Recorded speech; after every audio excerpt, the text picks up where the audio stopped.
So basically the antiderivative is going to be going from whatever you have back to the original. So if the derivative of sine is cosine, the antiderivative of cosine would be sine. Antiderivative of negative sine is going to be cosine. So these going from this side to the other side is basically like another set of formulas. But they do have there's many sheets and formula sheets that is just for antiderivatives. So it's whatever. I might send that to you too.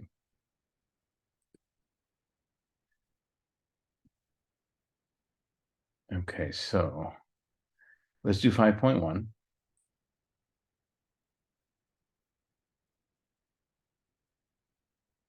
They do have a long way and a short way.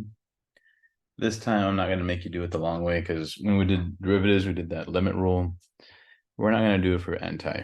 We're just going to go straight into it. We're going to start with the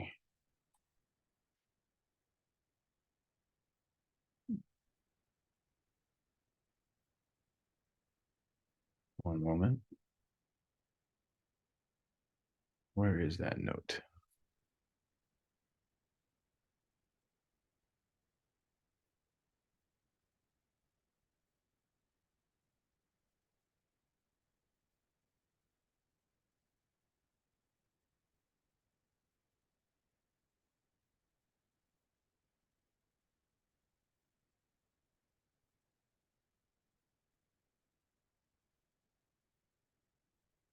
Yeah, let me give you all the rules just so you have them.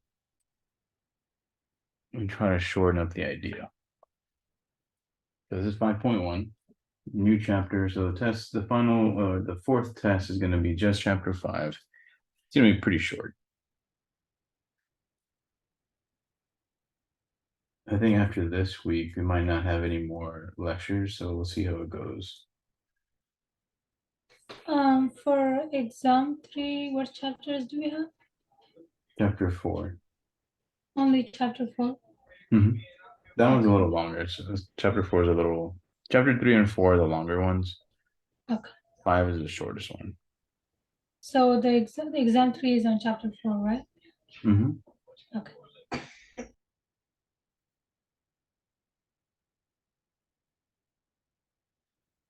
Okay. So let me give you the formal definition. So a function, capital F, is the antiderivative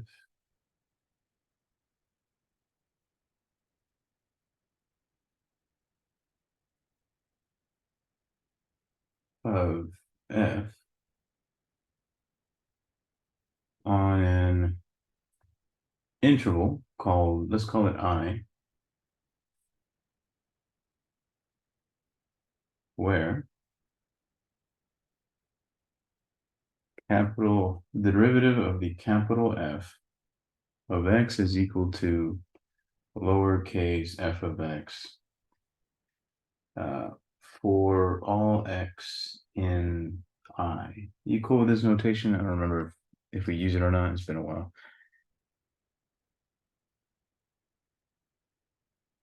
Is this familiar?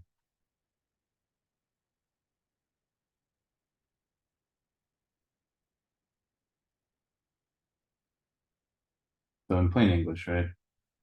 That means for all X in the interval I. So upside down A is for all X. Epsilon, lowercase epsilon means an element of whatever we're talking about. So for all X in I is what we're saying. Okay. So let's write down some theorems.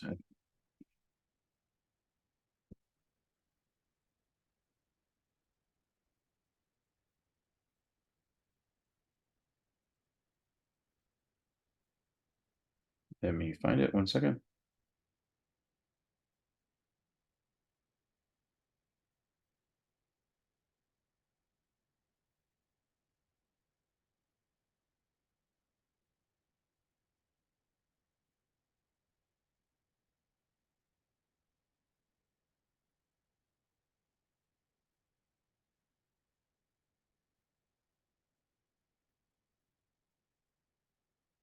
Okay. The theorem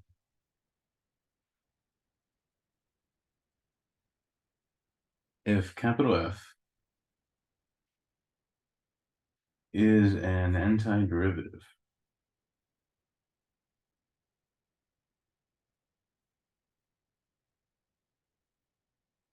of lowercase f on I, then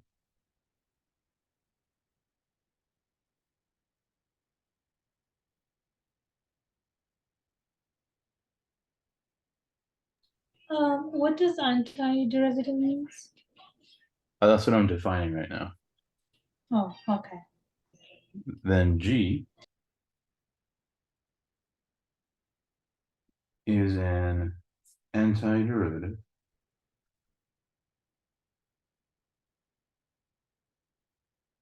of lowercase f on I. No, we're going to talk about a lot, so just don't worry. Give me one moment.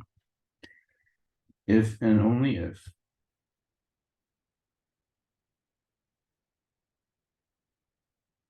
G is of this form.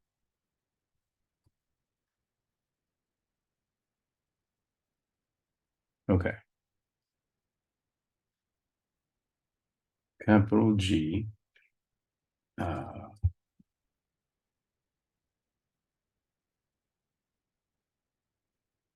of x is equal to capital F of x plus some constant.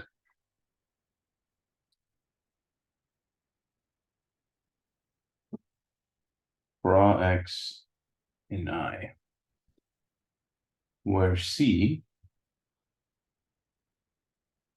is a constant.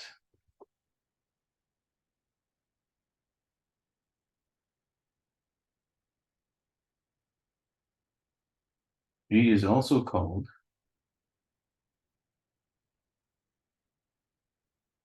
the general solution.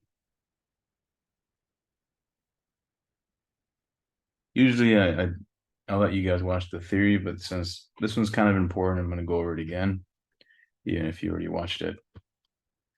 So basically,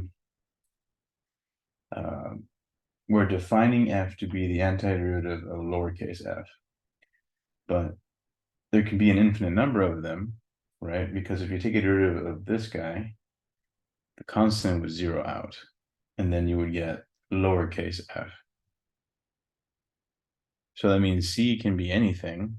So unless you have some more information, in applied problems, you need an initial condition, initial time, initial temperature, initial position in order to get this, in order to solve for C.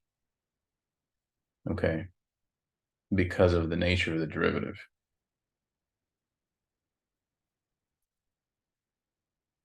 Okay. And we'll show you in a second why. But let's get all the theory out of the way. The operation of finding the general solution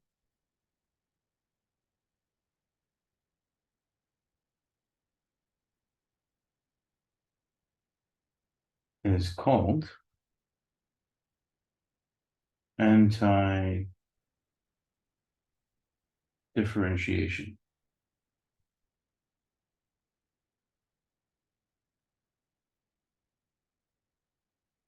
Or definite integration.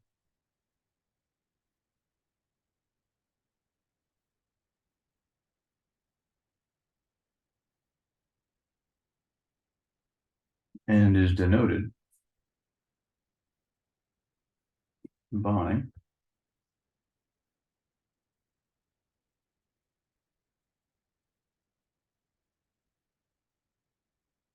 this integral symbol. So this is right here is saying the integral of lowercase f of x with respect to x, or in other words, the antiderivative of lowercase f of x is going to equal capital F which is the solution, the actual antiderivative, plus some constant because it's an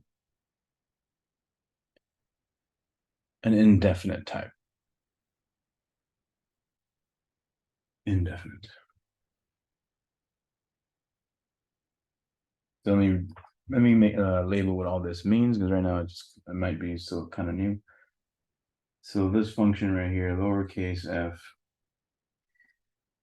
is called the integrand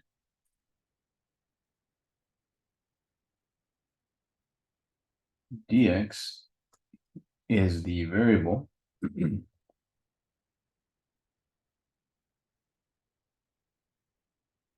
of differentiation. So kind of when we had dy dx, the dx part was telling you with respect to what?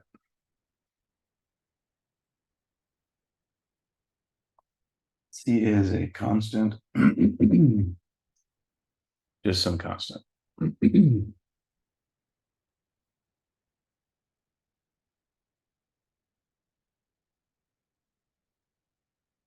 Another note, and then we'll give you some formulas.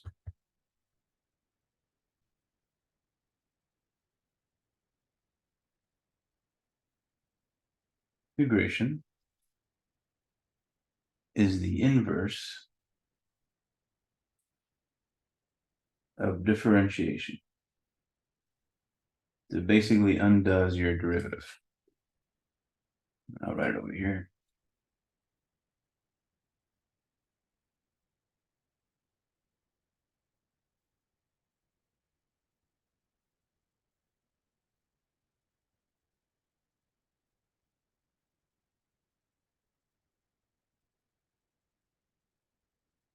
So that means they undo each other. So the derivative or the antiderivative of a derivative at the same time, right? They would cancel, leaving you with just the original function plus your constant. Or if you had d dx, oops. So the dirt is in the inside or outside, doesn't matter. Here I use the quote.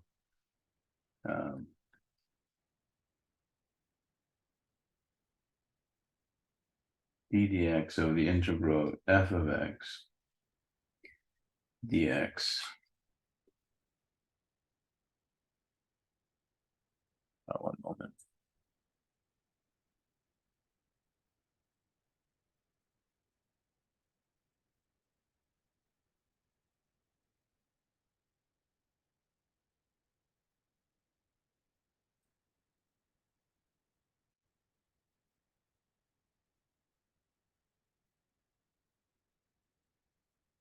Weird. This would equal f of x. So the derivative of an integral cancel out, leaving you with the original. If you're integrating a derivative, they cancel out, leaving you with the original, but you have to add the constant. Okay, so let's get all the formulas down, and then we can start working on things.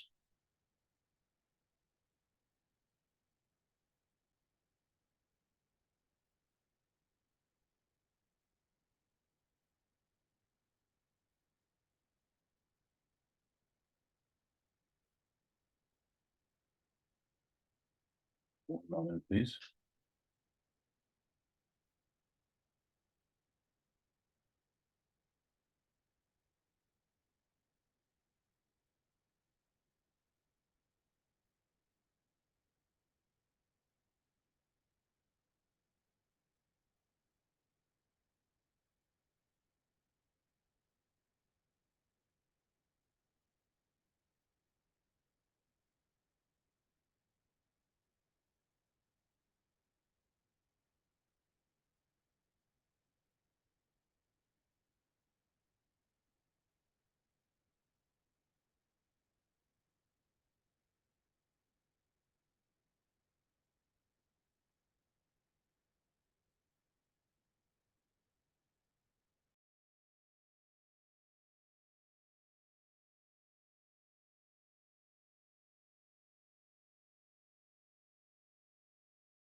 Okay. Sorry about that. Here they are. So these are the basic integration rules. We're going to use these for section, I think, 1 and 3 or 1 and 4. So kind of just kind of combining them together. So, do you guys remember the derivative of a constant?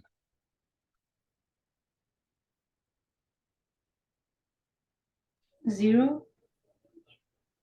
Yeah, so if the derivative of a constant is 0, then the integral of 0 is going to be what? Zero. Right, it's going to be some One. constant. Oh yeah. You see what I mean? Mm-hmm.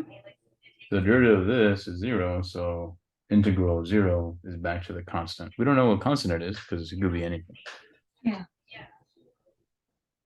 Do you see how they're just going backwards?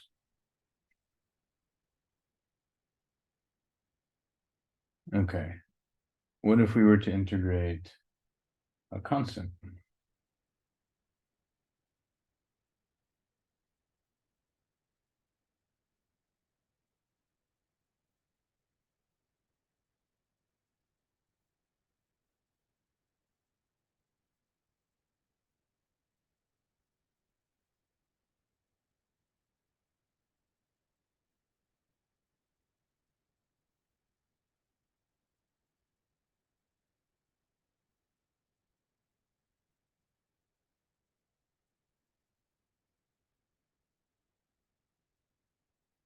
Well, let's think about it this way. What's the derivative of 2x?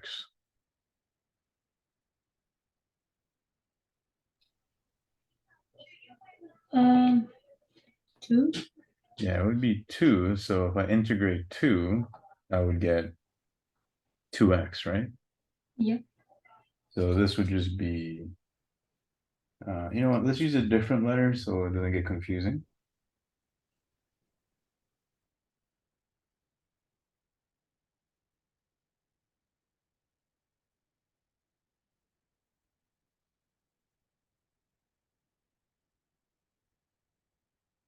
It would just simply be k times x plus some constant.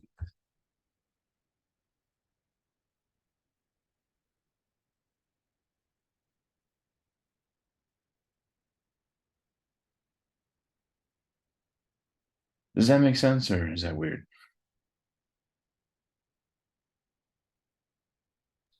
Weird. But you see where I'm going with this, right? Uh, what's after K and C? Yeah. Oh, k and c are real numbers. This is a fancy R. Oh, okay. Just think about it this way, right? If I have a function equal to 2x, you agree that the derivative is 2, right? Yes. So the integral of 2 would get me back to 2x. But technically could have a constant if, I mean, I know it didn't here, so I don't have to put it. But if I was just doing it straight up, it's equal to this plus some constant. Even if it's constants, it goes back to 2x. Yeah, because you could, If you take the derivative. yeah, exactly. You take rid of this, you're gonna end up back at 2. Mhm. Okay, so we're basically just if you know how to do a derivative, then going back to where you started is antiderivative. Yes. It's the integral. Okay. And we're gonna do a bunch of them. So if you don't see it, yeah, you will in a second. Here are some properties of the derivative.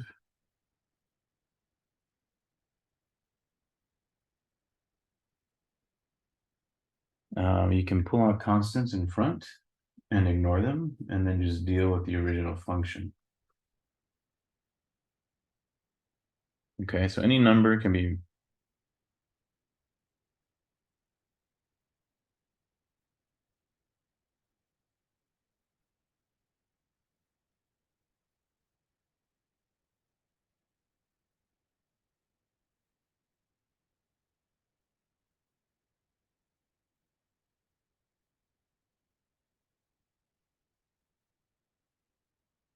All right. Number 4.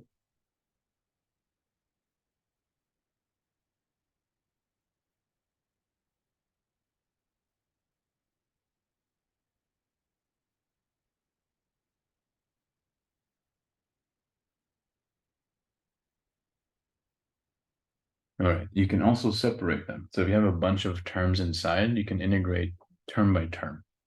So for example, you have one function plus or minus another function.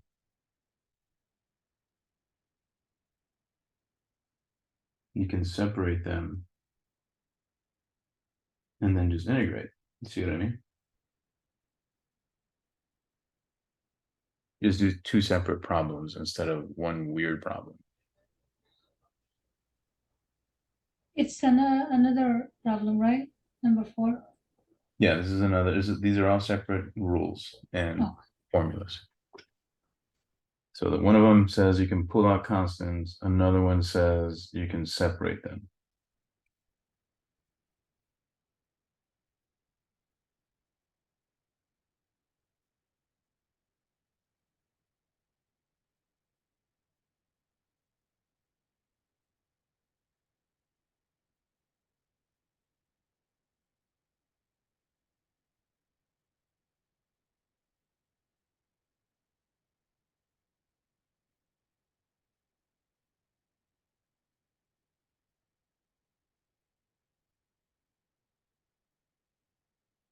Here's number 5.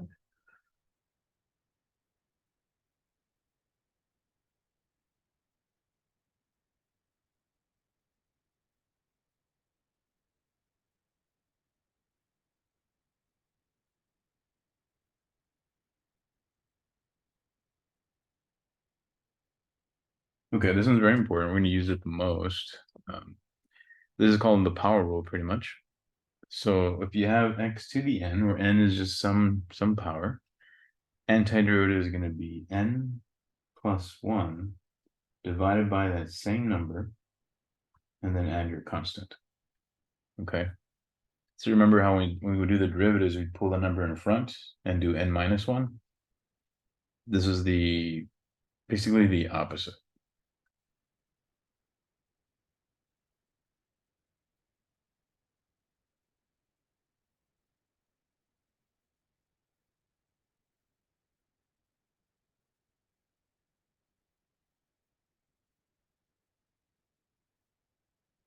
Right? Derivative of cosine is going to be sine. So look at that sheet over here. All right, derivative of sine is cosine, so going backwards is going to be sine.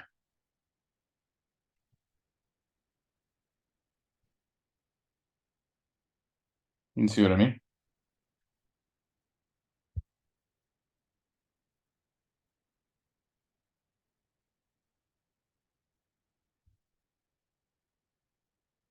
No, you're good. It's like there's no numbers here, so I'm assuming that was an accident. Number 7.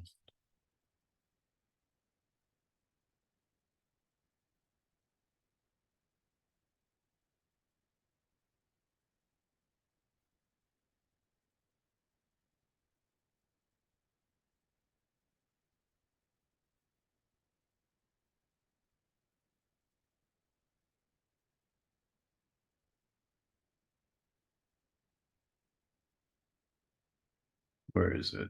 Sorry, I'm distracted today. So antiderivative of sine is going to be negative cosine.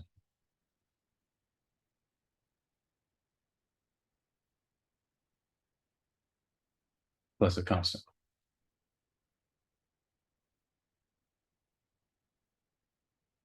Do you guys remember the derivative of tangent?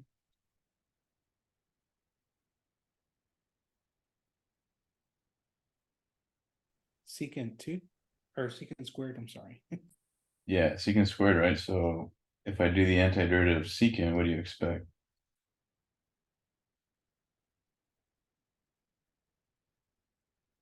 Or we Yeah. go, Tangent, I'm sorry. no, go ahead, please. I was gonna say tangent. Yeah, we're going back, right? So that's the whole logic. We're just undoing it. That's it. So if you remember what they were or how you use them, that's all.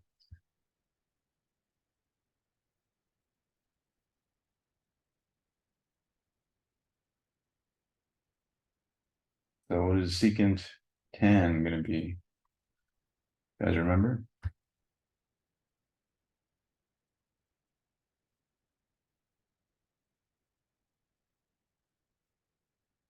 Is it just secant? Yeah, just secant.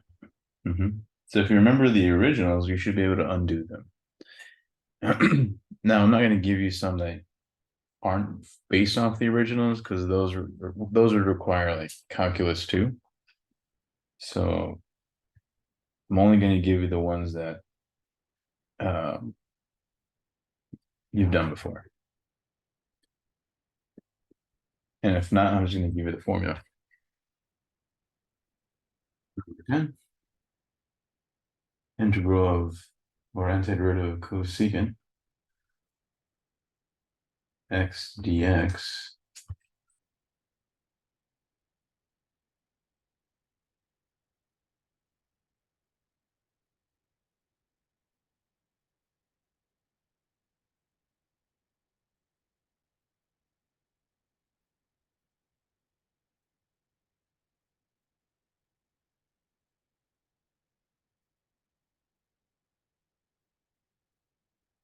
There you go. 11 cosecant x cotangent dx is going to be negative cosecant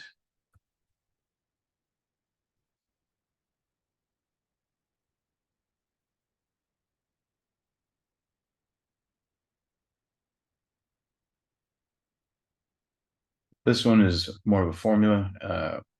If a is any number greater than 0 and not equal to 1, the antiderivative of a to the x, like for example 2 to the x or 4 to the x, some exponential, is going to be equal to 1 over ln a times a to the x plus c. A is greater than 0 and a is not equal to 1.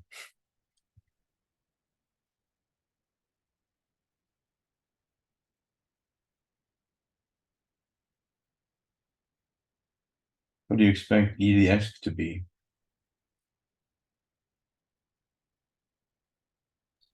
E, Yeah, itself, right? mhm, Final one, at least for now. 1 over x dx. 1,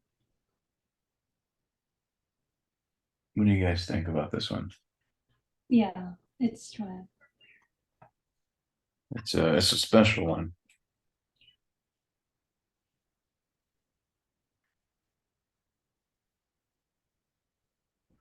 Is it x over 1?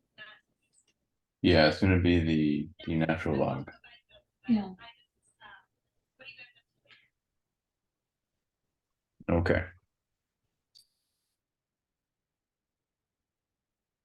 Alrighty. So let's do a bunch of examples so we can get comfortable with the rules. Yeah, any questions so far as what is an antiderivative, which is synonymous with integration? Can I take a picture of the rules? Yeah. Also, I will also send it to you. Feel free. You can't get them all on the screen though.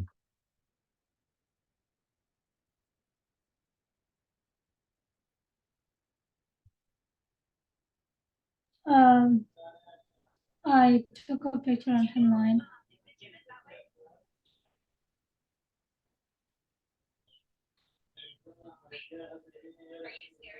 All right, thank you.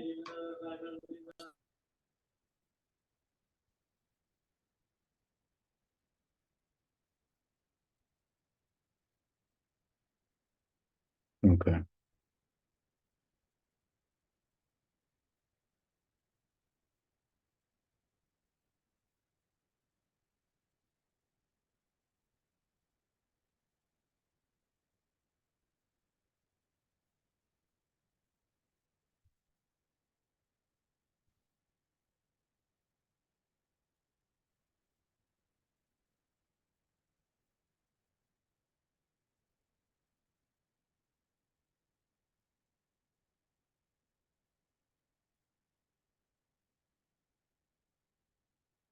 Example 1. Find the antiderivative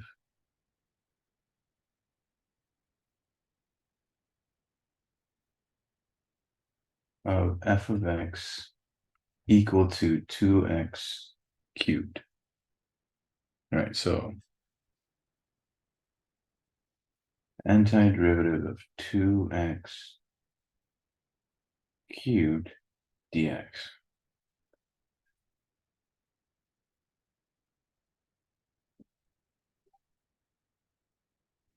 All right, so remember, there's this number in my way. So I can use rule 3 to just pull the number out, the constant, and deal with the power function. So power rule 5 says to take the antiderivative, you just add 1 and divide by that same thing. So this is going to be equal to 2x to the third plus 1 over that same number. And that's it. So right here, I use rule. Do we not solve for anything like x or something? We are finding the antiderivative. We're And not and that solving would be the for final the- answer? Almost. We gotta simplify, right? Yeah, that's what I was saying. Yeah, let's do it.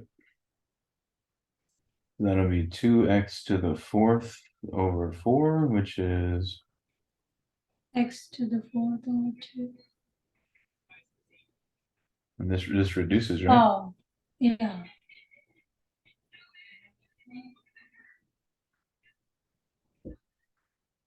Or is it possible for the 4 to like put it in front and then multiply and then reduce it? Yeah, it doesn't matter. You mean like write it as 2 over 4 separately? Yeah. Yeah, that's technically true. You can think of it as 2x 4 over 4, or you could think of it as this is equal to 2 over 4 x fourth. It's all the same, right? I mean, is it possible for the x to the fourth, like the 4 to like bring it in front of the x and then multiply it by 2 and then simplify it? No, the power, we're done with the power. Oh, okay. Got it. If you take a derivative, I think you're describing the derivative. If you take a derivative right now, you would Yeah. end up at the beginning, but you would undo. Oh, okay. Got it. Yes. All right. So remember, we're doing the opposite. Mhm.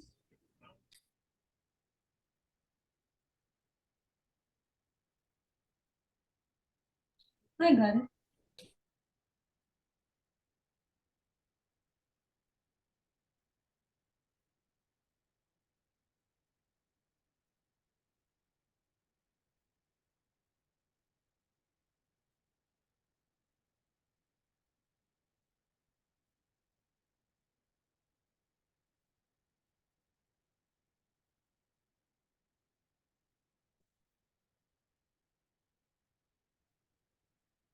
Okay.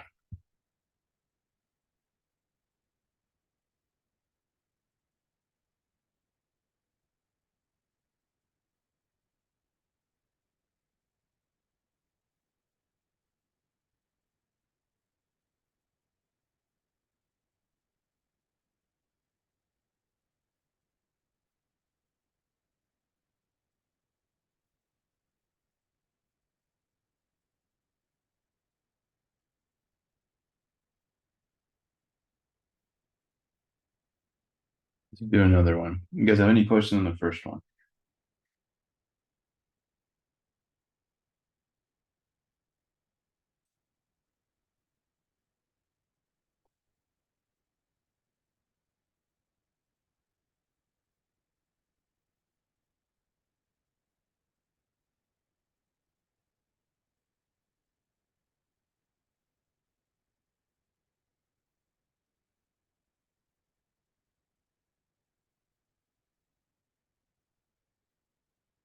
Okay.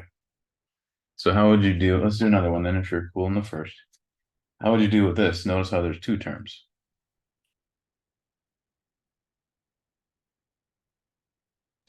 Take the derivative. We're not doing derivatives, we're doing the opposite. I just forget this. No, Okay, I know it's we've been doing derivatives this whole class, right? So it's kind of weird to I know. think the opposite. Are we using rule 4 for that? Yeah, we should use rule four, separate them and then apply the antiderivative rules. Yeah, because it's two terms.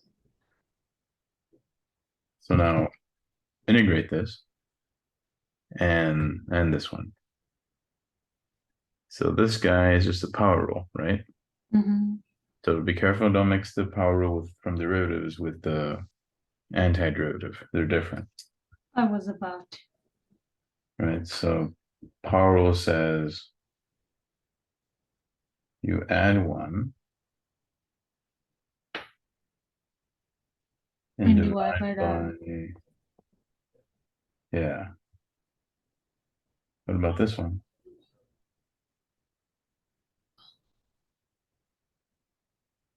I don't know.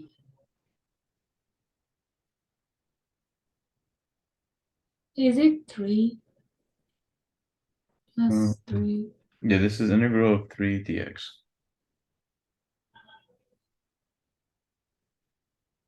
Then the antiderivative would be 3, isn't it? Or Not 3x. 3x, right? Yeah. Because the derivative of 3x is going to be 3. Oh, So going okay. backwards would bring the x back. It's too confusing. Yeah, it takes some getting used to. If you just gotta remember it's different. Mhm. You'll be okay. As far as the C, just add one C at the very end. Technically, each one would receive its own C, but C is just a number. So C plus C is just some other C. Who cares? They don't think too hard about it. Just add one singular C when you're done. Just keep it simple. Okay.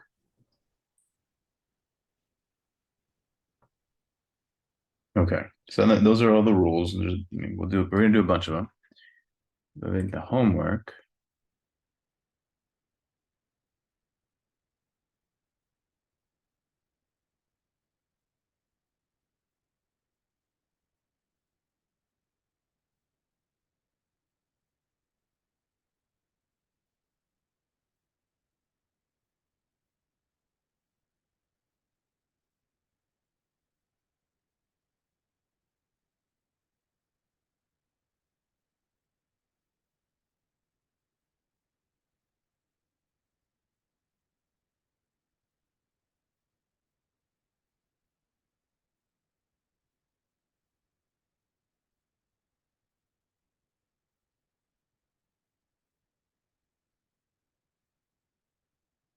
Okay, so homework. Here it is. So 5.1, basically that you're going to integrate both sides and you're going to use the rules we just talked about. The only difference is they're treating it as a general solution for this differential equation. When they all this is differential equation, all that is an equation that has derivatives in it. That's it. So to solve for it, you want to find the original function and get rid of your derivatives. So no dy dx, no primes, nothing. Just find the original. Okay. And they want us to use capital C for the solution. So make sure you type in plus C. Okay. So let's do some.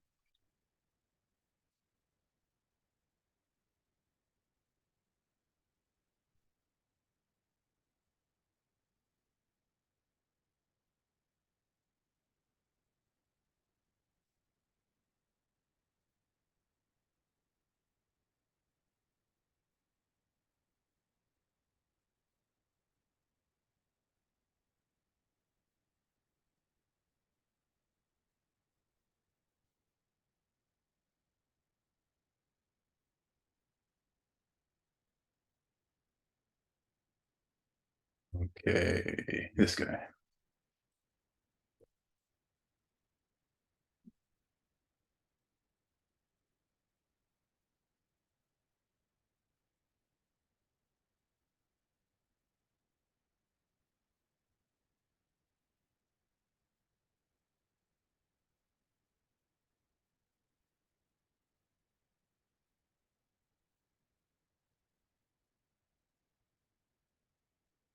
Find the general solution of dy dx 3 x to the 2/7.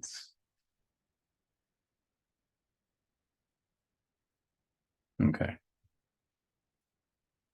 It's an ugly 2. So basically what you want to do, remember we said that they are inverses of each other, so if you integrate both sides, they should cancel completely. Okay.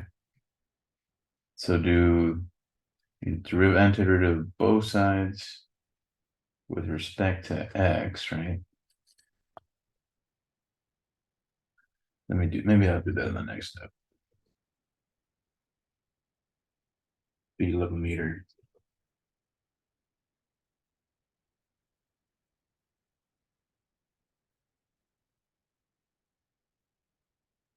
Remember, we're not going to go too deep into this topic because Calculus 2 is all about this. So we're just kind of get a brief introduction, and that'll be the end of the whole class.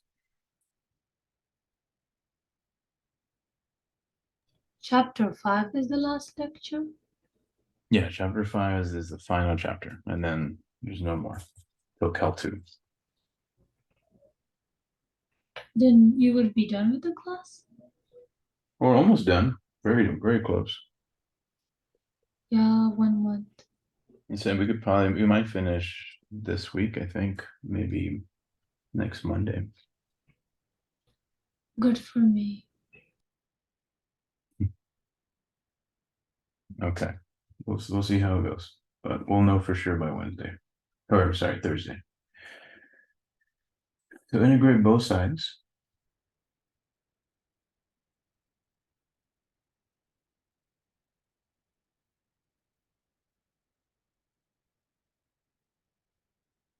These dx's will be gone. The antiderivative will cancel, leaving me with a y equal to this derivative, antiderivative.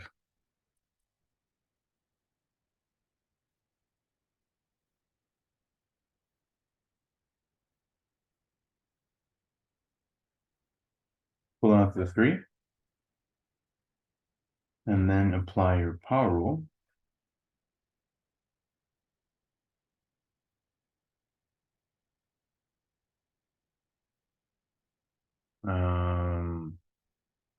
You're just gonna have to add fractions, which is okay, right? Yeah, we're adding +1, right? Mm-hmm. Oops. Once you do it, you no longer write this symbol. Because it would be out of the integral. Yeah, once you take the antiderivative, it's done. So don't write it at this step.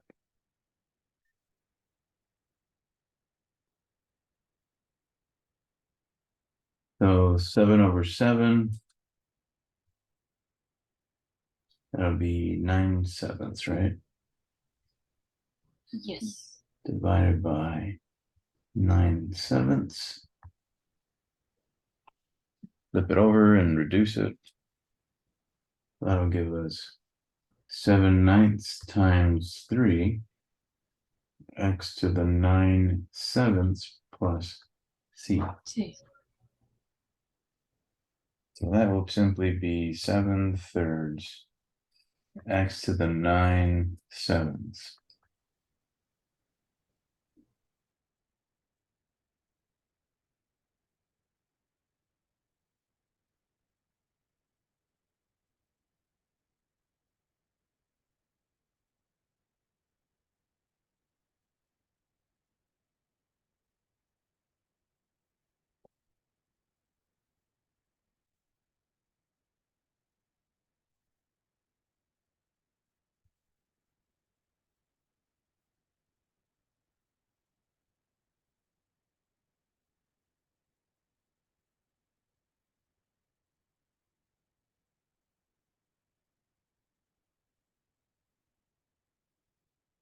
Yeah. Any questions on the steps here?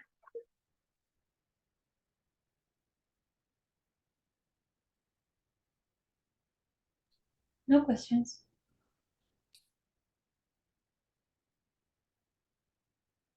All right, so the general solution, right?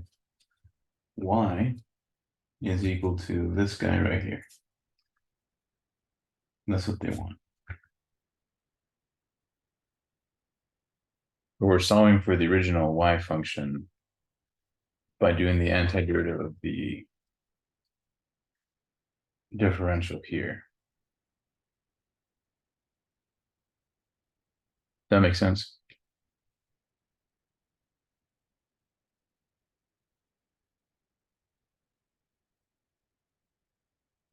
So if you were to take the derivative of both sides of this, you would get back to the very beginning, the original question. So you can check your work by taking the derivative here.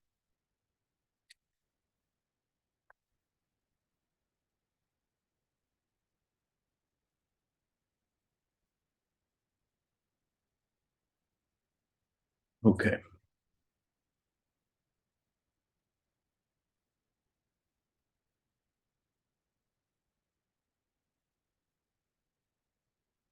Let's keep going. You guys cool on example 3?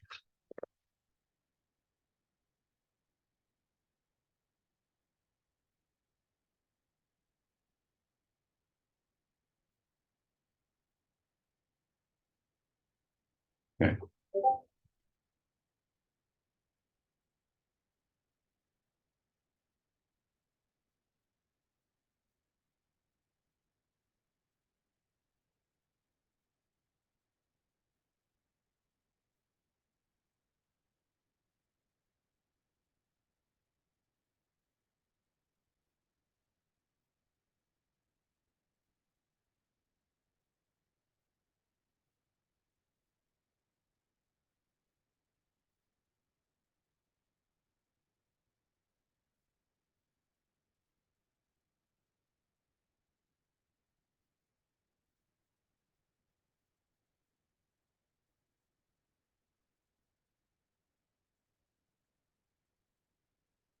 Okay, so the first step is we should change this fourth root to a 1/4 power.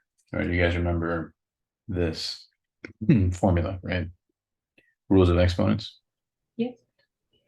So once you change it, just do the power rule. This will simply be X to 1/4 plus 1. yeah. Once we do it, don't write the symbol anymore.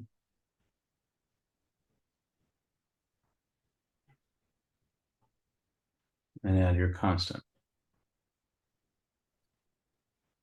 So that'll be x to the 5/4 2. Yes. Right. over 5/4. So the original would be 4/5 x to the 5/4.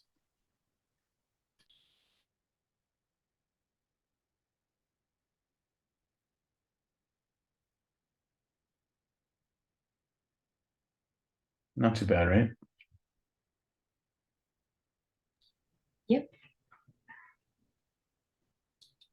Okay. Any questions on number 4?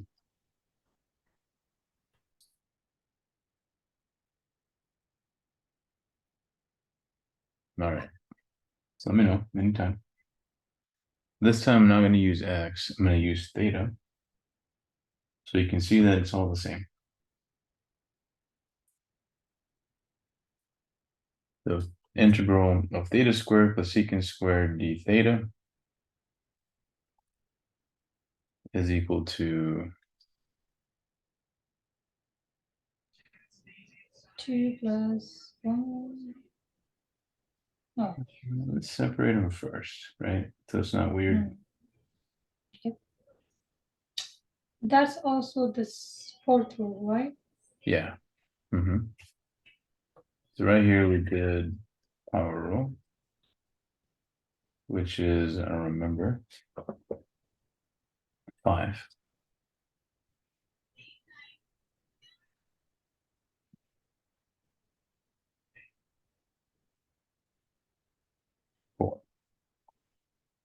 So now, what is the antiderivative of theta squared? Theta 2 plus 1 divided by 2 plus 1.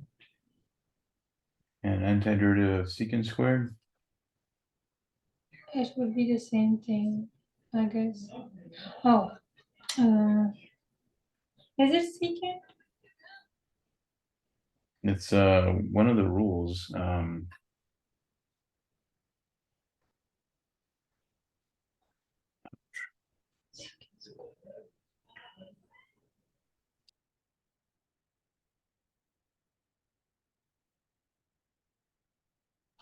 Olivia says tangent plus c. Yeah, tangent.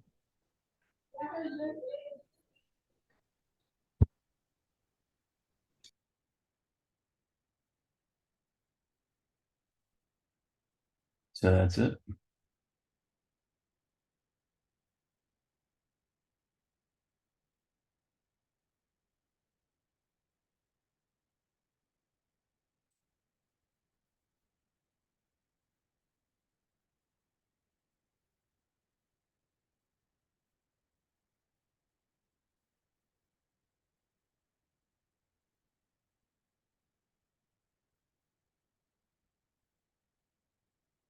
Any questions on 5? Is that all right?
Yeah, exactly.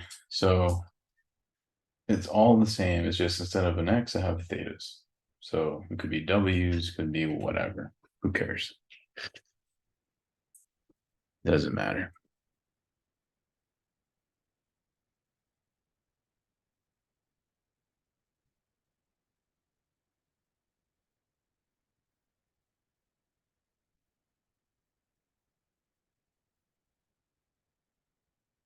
Okay.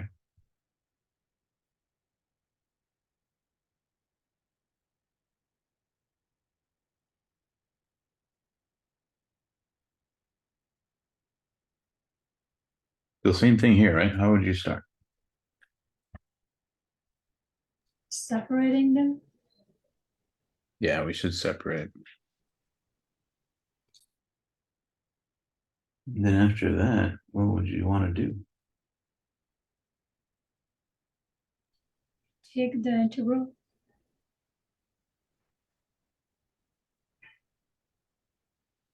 You can, but we should probably move his numbers to the outside, the constants. Yes. Rule was the constant rule.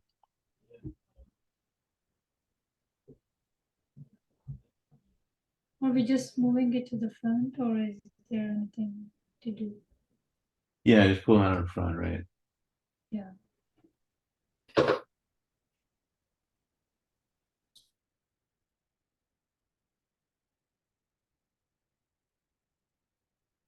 Okay, so now what is the antiderivative of sine? What is the integral of sine?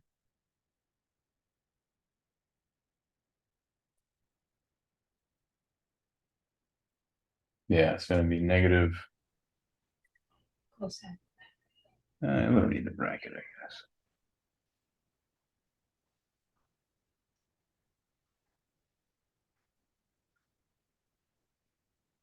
Antiderivative e, E to the x. still the same, right? Hmm. Yeah. So that's it. You get negative 3 cosine minus 7 e to the x.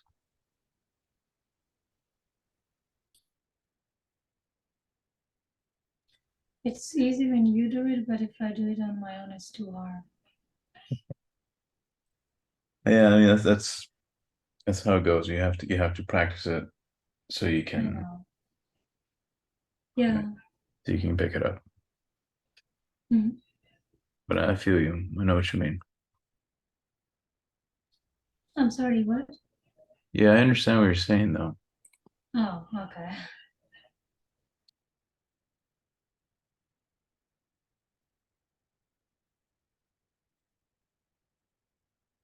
Like watching people who play soccer. It looks easy, but I can't do it.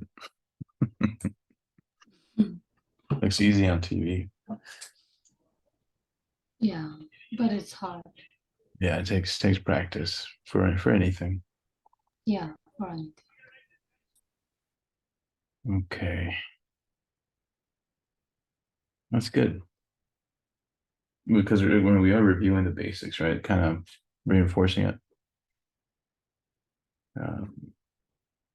Abe, Yeah, it kind of like it explains the in and outs, I guess, of it. It yeah, one of just my one of my old professors told me you learn mathematics. Well, he told me two things. One of them was you learn it in a spiral. So each time you go over it again, that knowledge gets bigger. So it's like a small spiral. It just starts getting bigger and bigger as you go over it again. So it's kind of like you're seeing it a second time. It's like, okay, it's making more sense. yeah, it's like catching it from both sides. Yeah, that does help too. Okay. I don't think they ask about differential equations in this section. Oh, yeah, they do at the very end.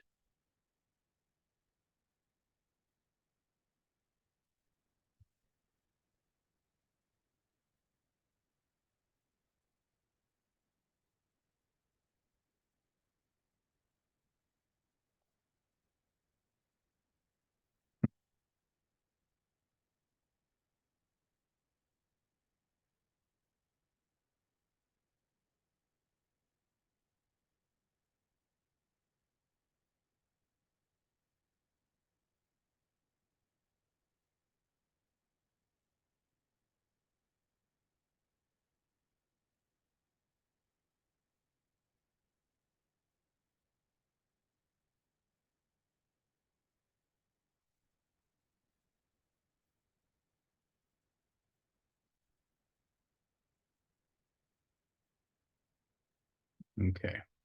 Define the particular solution.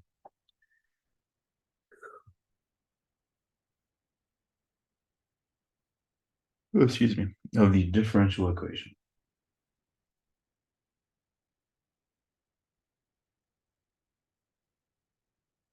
All right, so basically what they're going to do what you're going to do here is solve for C.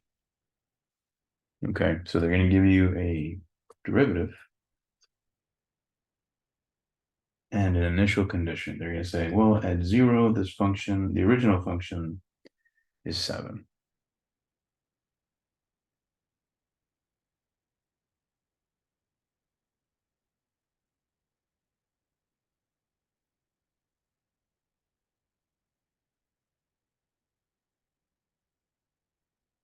Okay.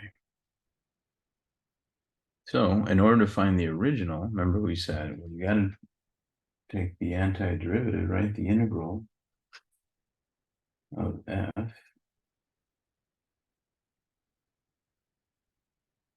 But this will give me lowercase f. This guy, I would have to actually do it. Oops.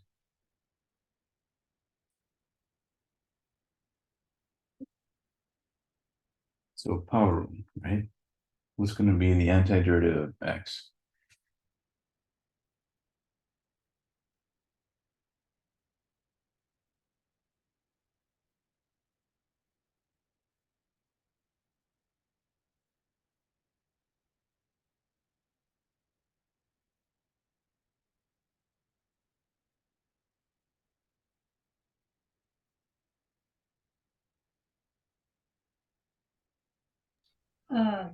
My mic was off.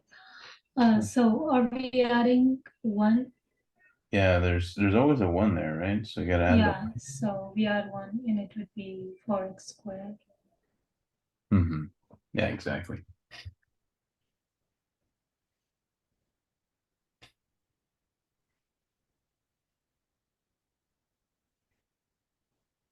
And that's it. There is f, but right, I need c. So what you do is use this initial condition.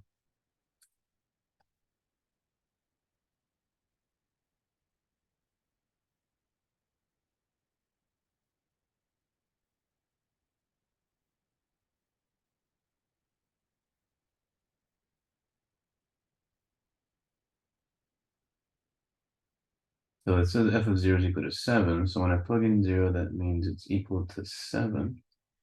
So this would be 0 plus c equal to 7. So c is 7.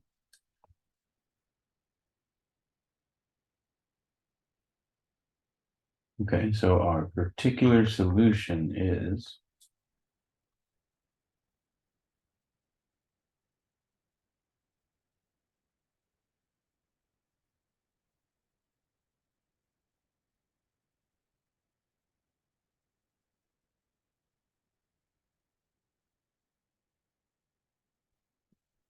that makes sense.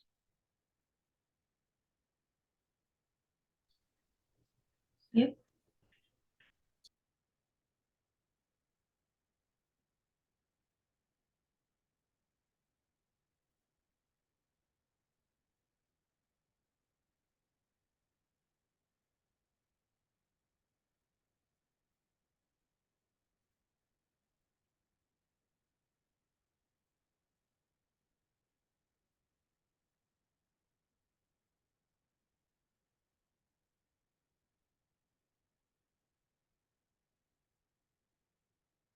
All right. Well, that's pretty much it for this section. It's just going to be using all the rules over and over again, mainly the power rule. Some of them will be for exponential or the trig ones, just depends. Sometimes you may need to do some algebra beforehand and then then apply the rules. But for the most part, it's going to be this over and over again. If you see square roots, change the powers. If you see fraction that can maybe separate the fractions first and then do what we've been doing. That's pretty much it. You guys have any questions?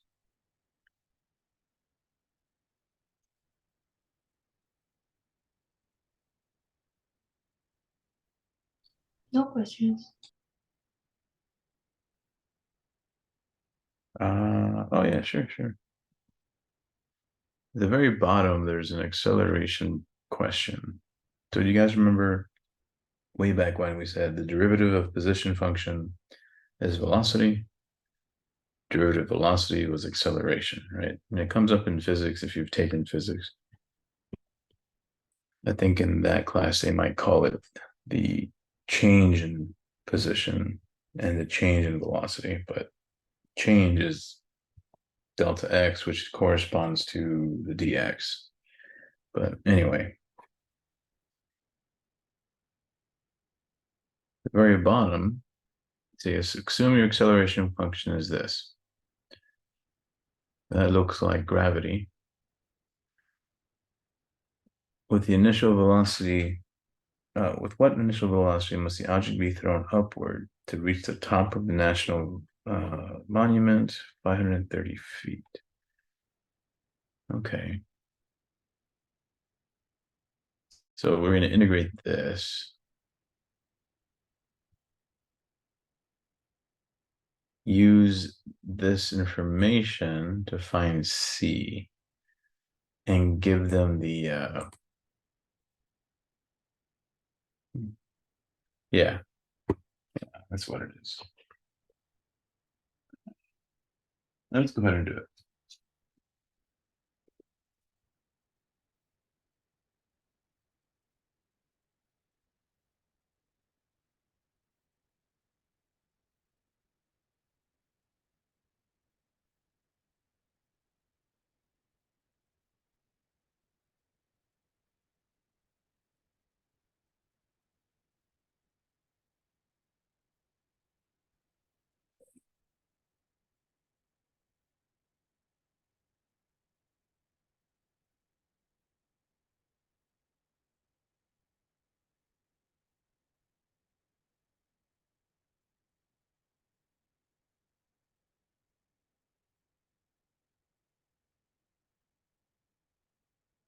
Number 8.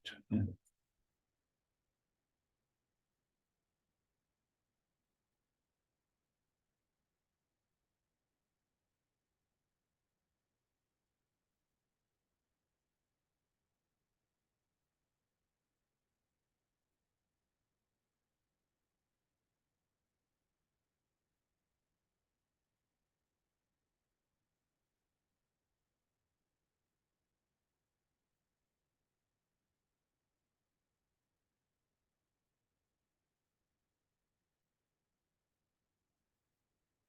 All right. So I don't want to write that whole paragraph there. So what I'm seeing is this.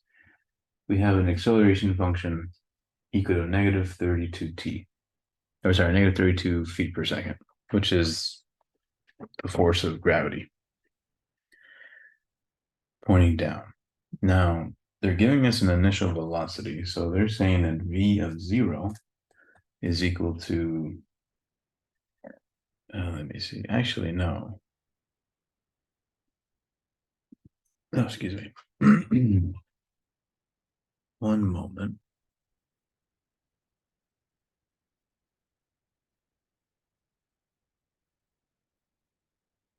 They're giving me the top of the monument.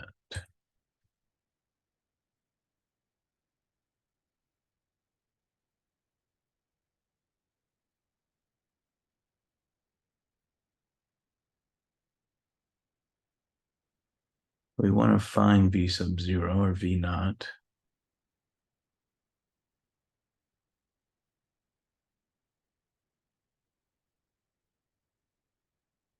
We do know the ground would be 0.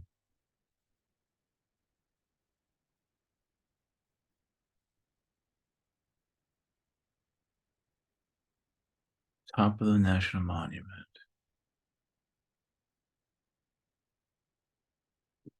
Okay.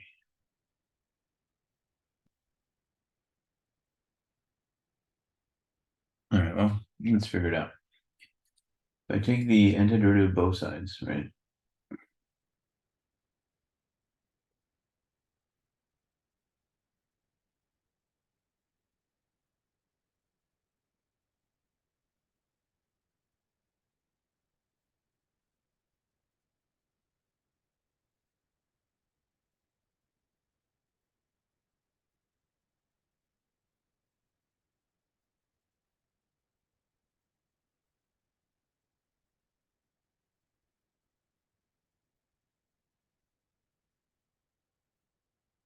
Uh,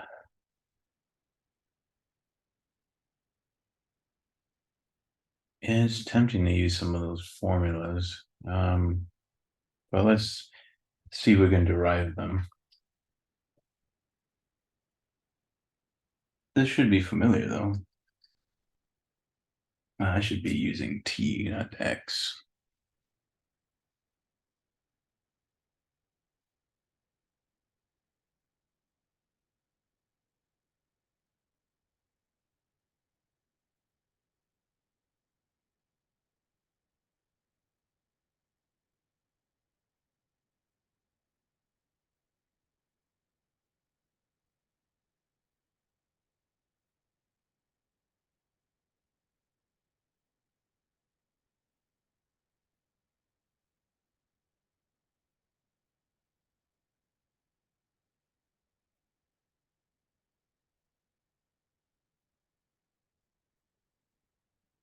Give me a moment. We're getting a detail here.